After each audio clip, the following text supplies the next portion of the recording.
Life में इतनी problems और इतनी टेंशन है कि आखिरी बार सुख की नींद कब ली हो ये भी याद नहीं है।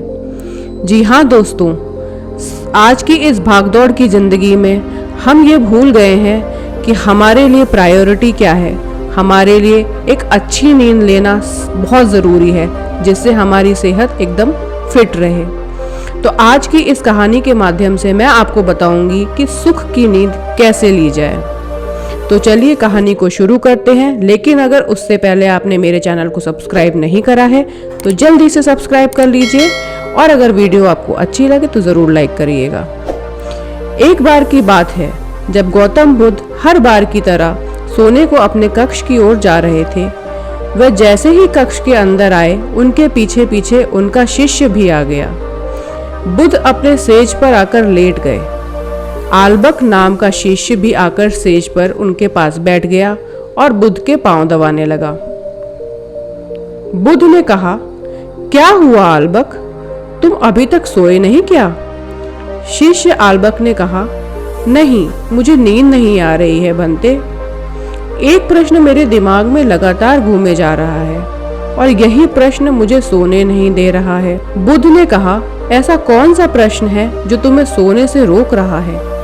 शिष्य ने कहा, क्या मैं आपसे एक सवाल पूछ सकता हूँ?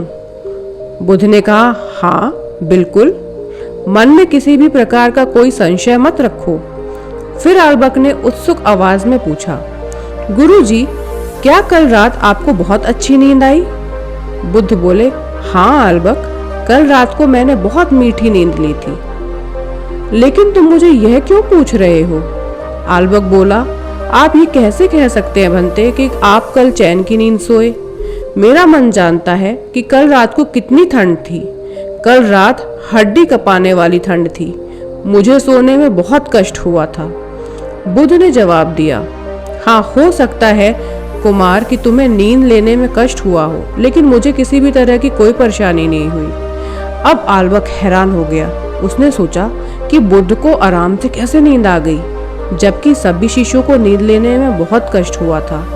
आल्बक ने फिर से एक सवाल किया, भंते, आप मुझे एक बात बताओ कि आपको चैन की नींद कैसे आ गई? इसका राज क्या है? बुद्ध ने कहा, बात एकदम सरल है। मैं तुम्हें एक उदाहरण के तौर पर यह बात समझाता हूँ। चलो मुझे एक बात समझाओ कि अगर कोई इंसान किसी महल का राजकुमार हो और उसके महल में हर प्रकार की सुख सुविधाएं हों, जैसे कि उसके पास सोने के लिए स्वर्ण का एक सेज हो, उस सेज पर मुलायम मखमली गद्दा हो, हवा खिलाने के लिए आगे पीछे दास और दासियां हों, तो क्या उस राजकुमार को सुख की नींद आएगी? शिष्य ने जवाब दिया, हाँ बिल्कुल आएगी, बल्कि ऐसी स्थिति में तो और भी अच्छे से नींद आएगी। आखिर उस राजकुमार के पास सारे प्रकार की सुख सुविधाएं जो हैं। बुद्ध ने कहा, ठीक है, चलो मैंने तुम्हारी बात मान ली, लेकिन मुझे इस बात का जवाब दो कि अगर उस राजकुमार को कोई भी तरह की शारीरिक या मानसिक पीड़ा हो, या फिर उसका तन और मन लोभ और लालच से ग्रस्त हो, तो क्या ऐसी स्थिति में उसे चैन की नींद आ जाएगी? आल्बक बोला, नहीं, बिल्कुल भी नहीं, क्योंकि अगर उसे कोई मानसिक या शारीरिक बीमारी है तो वह तन और मन से परेशान रहेगा, और अगर उसे किसी भी प्रकार का लोभ है तो उसका दिमाग दिन रात उसी चीज का ही स्मरण करेगा। बुद्ध ने कहा, कुमार, तुमने मेरे प्रश्न का एकदम सटीक उत्तर दिया, तो अब तुम मुझे बताओ कि मुझे चैन की नींद कैसे आई? शिष्य ने कहा, गुरुजी, अब मुझे सब अच्छे से समझ आ गया है। जिस इंसान के दिमाग में मोह माया का कोई पर्दा नहीं है, वही इंसान दुनिया में सबसे ज्यादा सुखी है। चैन की नींद लेने के लिए आपको सबसे ज्यादा किसी चीज की जरूरत पड़ती है तो वह है मानसिक शांति की। जब आपका मन और चित्त दोनों ही शांत हैं, तब स्वाभाविक रूप से आपको नींद भी सुखपूर्वक आएगी। बुद्ध ने आल्बक को प्रश्न का सही जवाब देने के लिए शाबाशी दी। अब आल्बक का दिमाग पूर्ण रूप से शांत हो गया था। तो दोस्तों, कैसी लगी आपको ये कहानी? अगर कहानी अच्छी लगी हो तो प्लीज़ वीडियो को लाइक करिए और ज़्यादा से ज़्यादा लोगों को शेयर करिए।